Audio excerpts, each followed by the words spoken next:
నాకు మా గురువుల దగ్గర పాఠాలు నేర్చుకోవడానికి అయితేనేమి ఇవన్నీ నాకు అవకాశం ఆయన సినిమాల ద్వారా అలాగే బయట గురువుల ద్వారా నాకు పాఠాలు నేర్చుకోవడానికి నాకు అవకాశం ఇచ్చిన నా తండ్రి గారికి అలాగే మా తల్లిగారు బసవతారకం గారికి వాళ్ళకి ఈ సభాముఖంగా నా ధన్యవాదాలు తెలియజేసుకుంటూ ఇప్పుడు మన సినిమా విషయానికి వస్తే తాండవం అఖండ తాండవం మొదటి సినిమా భాగం చూశారు మీరు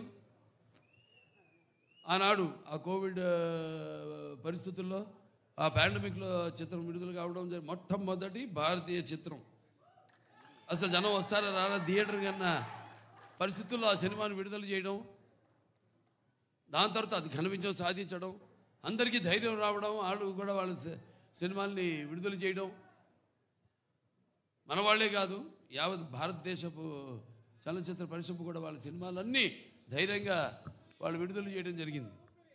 ఇవాళ మళ్ళీ అఖండ తాండవంతో మేము ముందుకు వస్తున్నాం. చూసాక పాట ఎలా ఉంది?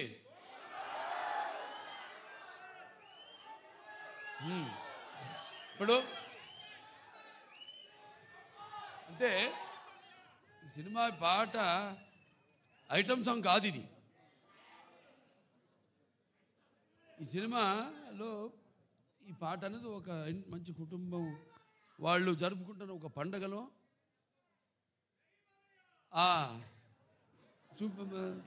తీసిన పాట ఇది. సో ఈ సినిమా చూస్తారు మీరు. ఈ పాటే కాదు, సినిమాలో మా సంయుక్త మెనన్ ఆవిడ పాత్రను చూస్తారు మీరు. పాటలో గ్లామర్ చూశారు. ఇప్పుడు ఆవిడ రేపు సినిమాలో ఆవిడ పాత్ర ఎంత అద్భుతంగా ఆ పాత్రకు అంటే మన దర్శకులు బోయపాటి శ్రీను గారు మరి ముత్యాలు ఏటుపాలుగా దొరికితే చూడడానికి ఎంత అందంగా ఉంటాయో అంత అందంగా నటినట్టు నుంచి భావాల్ని రాబట్టగలిగిన దర్శకుడు మా బోయపాటి శ్రీను గారు. అంత బాగా బ్రహ్మాండంగా ఆ పాత్రను రచించి అంత అద్భుతంగా ఆవిడలోంచి ఆ హావభావాల్ని ఆ పాత్ర చూస్తారు రేపు మీరు. ఎంత అద్భుతంగా ఆవిడ కూడా నటించి ఎంత బాగా ఆ పాత్రకు న్యాయం చేసిందో. అలాగే మా భాను మాస్టర్ గారు ఉన్నారు ఇక్కడ. ఏది మన అక్కడ జయబాలయ్య పాట ఇప్పుడు మళ్ళీ ఈ పాట చాలా అద్భుతంగా ఆయన కంపోజ్ చేయడం జరిగింది. మూమెంట్స్ అన్నీ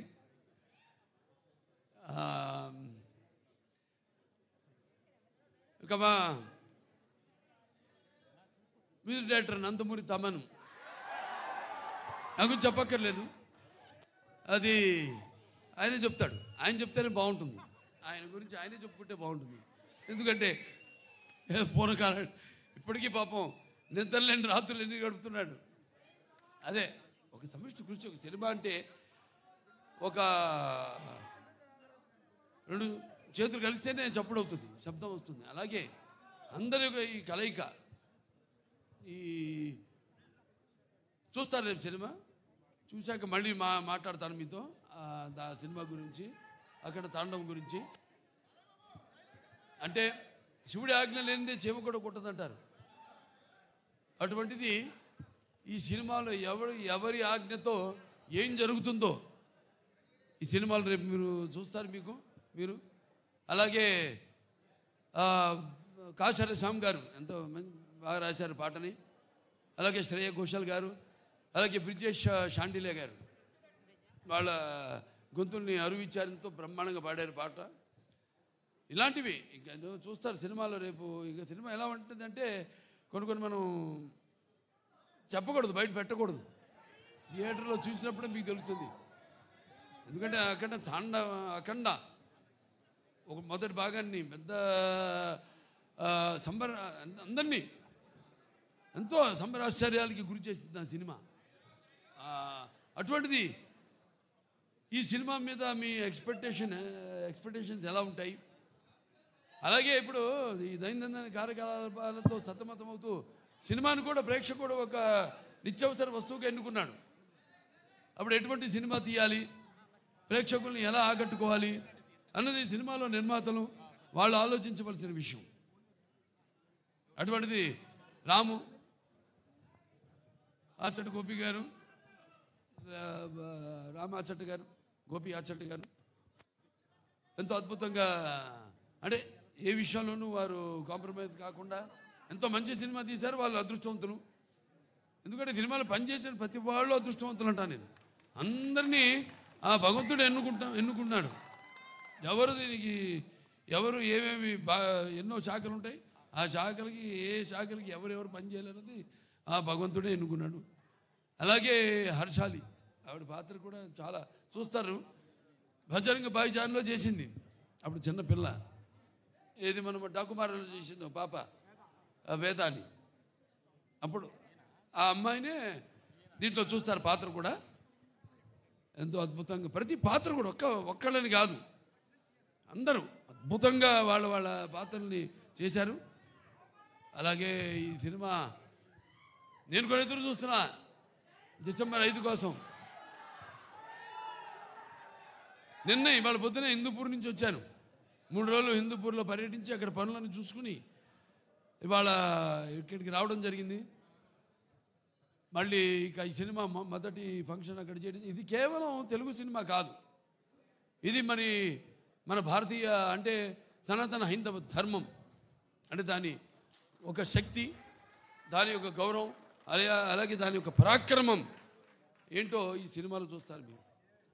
అంటే మన సనాతన హైందవ ధర్మం అన్నది మన జాతి మూలాలు. మన జాతి ఏం నేర్పిస్తుంది? సత్యం కోసం పోరాడండి, ధర్మంగా జీవితాన్ని గడపండి, అలాగే అన్యాయం ముందు తల వంచవద్దు అని చెప్తుంది మన సనాతన హైందవ ధర్మం. సో అలాగా ఈ సినిమాలో ఎలా దాన్ని ఎలా ముందుకు తీసుకెళ్ళాం సినిమాని రేపు చూస్తారు మీరు. ఇది కేవలం నేను చెప్పినట్టు ఒక తెలుగు సినిమా మాత్రమే కాదు. ఇప్పుడు రేపు మళ్ళీ కర్ణాటకకి వెళ్తున్నాం, అక్కడ చింతామణిలో మళ్ళీ కన్నడ సినిమా ఫంక్షన్కి అటెండ్ అవుతున్నాం. అక్కడి నుంచి మళ్ళీ చెన్నై వెళ్తున్నాం. ఇలా ఈ సినిమాని అంటే ఇటువంటి మంచి సినిమా మనకు తెలుసు, మంచి సినిమా ఇదేంటో అనేది. వాళ్ళు మన దెబ్బ తిరిగిపోయింది వాళ్ళకి. మన బాంబేలో చేసినప్పుడు ఈ హిందీ టీజర్ రిలీజ్ చేసినప్పుడు. సో ఈ సినిమాని అఖండ టైటిల్ సాంగ్, అలాగే అందరికీ చూస్తారు. రేపు సినిమా అయిన తర్వాత మళ్ళీ మాట్లాడతాను. సో ఈ సినిమాని ఇక్కడ డిస్ట్రిబ్యూట్ చేస్తున్న సతీష్ గారు డైలాగ్ చూస్తారు కదా, అంతే ఈ సినిమా. అలాగే బాబు, ఓ సందర్భం వచ్చింది, అదే మీరు లెజెండ్ గురించి మాట్లాడారు. మన లెజెండ్కి ప్రొడ్యూసర్సు వీరే బాబు, వీరే. అలాగే బ్రదర్ ఒక ఇన్సిడెంట్ చెప్పాలి, అది చెప్తాను బాబు. ఇక్కడ వైజాగ్లోనే మన వైజాగ్లోనే ఆర్కే బీచ్లో ఒక విల్సన్ అనే ఒక నల్లటి హార్స్ తీసుకుని వచ్చాం. అది చెన్నై నుంచి వచ్చింది, మోస్ట్ పవర్ఫుల్ హార్స్. దానిలో ఆర్కే బీచ్ ఒడ్డున మనం ఒక కాఫీ డే వేసి, బాబు ఇప్పుడు మనకు సంబంధించిన విలన్ వాడు అలా వెళుతున్నాడు, అసలు ఎలా వెళ్ళాలంటే AK-47 గుద్దితే వాడు కింద పడాలి అన్నాను. అని అంటే సరే వెళ్దామండి, ఎలా వెళ్దాం అన్నాడు. ఎలా వెళ్దామంటే లేదు బాబు ఇదిగో హార్స్, ఇది ఎక్కి వెళ్తుంటే ధన్మని ఆడపిల్లలు అడ్డం వస్తే తప్పించి కాఫీ డే నుంచి వెళ్ళిపోతారు, గ్లాస్ బ్రేక్ చేసుకొని వెళ్తారు అన్నాం. అప్పటికే ఒరిజినల్ గ్లాస్ ఫిట్ చేసి ఉంది, వెళ్తారు అన్నాను. వెళ్ళిపోదాం అన్నారు. వెళదాం సరే బాబు, ఒక నిమిషం అది షుగర్ గ్లాస్ పెట్టి అవసరం లేదండి గుద్దేద్దామా బాబు, ఒక నిమిషం ఆగు, సరే గుద్దుదామని చెప్పి వెళ్ళి ఏదో చిన్న నీకు కావాల్సిన సెక్యూరిటీకి కావాల్సిన ఏ కావాలో అవి తీసుకొని వదిలితే హార్స్ 110 కిలోమీటర్ స్పీడ్తో వెళ్ళి కొడితే 40,000 మంది 5 నిమిషాలు క్లాప్స్ కొడుతూనే ఉన్నారు. సో ఆ రోజు అది ఏమనాలి, సినిమా కోసం తపన, అది మూర్ఖత్వం కాదు, సినిమా కోసం తపన రియల్గా చేస్తేనే వస్తుంది అనే ఒక ఇది బోయపాటి కూడా ఉన్నాడు, దానికి కావాల్సిన కేర్ కూడా తీసుకుంటాడు అని ఆయనకుండే నమ్మకం. వీటన్నిటితోనే ఆ రోజు షార్ట్ చేసాం. ఈరోజు బాబు మీరు లెజెండ్ అని ఎత్తితే అది చెప్పబుద్ధి అయింది. అది 110 కిలోమీటర్ స్పీడ్తో వెళ్ళి గుద్దేసి బయటికి వెళ్ళిపోయింది. 40,000 మంది 5 నిమిషాలు కొడుతూనే ఉన్నారు claps. I felt very happy బాబు. అలాంటి మూమెంట్స్ మనకి చాలా ఉన్నాయి. ఈ సినిమాలో అయితే అసలు లెక్కే లేవు. రేపు మీరు చూస్తారు, చూసిన తర్వాత చెప్తారు. వస్తుంది బ్రదర్. ఈరోజు యాక్చువల్లీ ఈ సందర్భంగా డైలాగు అన్నీ మాట్లాడేవాళ్ళమే. కానీ ఎందుకు ఆగామంటే బ్రదర్, ఈరోజు మనం కమర్షియల్గా ఒక మంచి మాస్ సాంగ్ మీ ముందుకు తీసుకొచ్చాం. ఓకే, ఇప్పుడు వేదం గురించి, ఇప్పుడు ధర్మం గురించి, ఇప్పుడు ఈ దైవం గురించి మేము దాని మీదకి వెళ్ళటం కరెక్ట్ కాదు అన్న ఉద్దేశంతో ఆగడం జరిగింది. అందుకనే బాబు గారు కూడా స్లోగా 1 by 1 మాట్లాడుతున్నారు. అది థ్యాంక్ యూ బ్రదర్. అందరికీ థ్యాంక్స్. ఇక్కడికి వచ్చిన పాత్రికేయులకి, ప్రింట్ అండ్ ఎలక్ట్రానిక్ మీడియా, నా అభిమానులు, భావస్థరాన్ని జన్మాంతర సౌహృదాన్ని అంటాను. అంటే పోయిన జన్మలో మనకున్న అనుబంధంతో, మనకున్న పరిచయాలతో ఈ జన్మలో ఒకళ్ళిద్దరిని పొందొచ్చు. అప్పుడు ఒక 100 మంది ఉండొచ్చు. కానీ ఇన్ని వేల లక్షల కోట్ల మంది అభిమానులు పొందడం అంటే అది ఏ జన్మల అనుబంధమో, ఏ విడదీయలేని అనుబంధమో అని నాకు అనిపిస్తూ ఉంటుంది.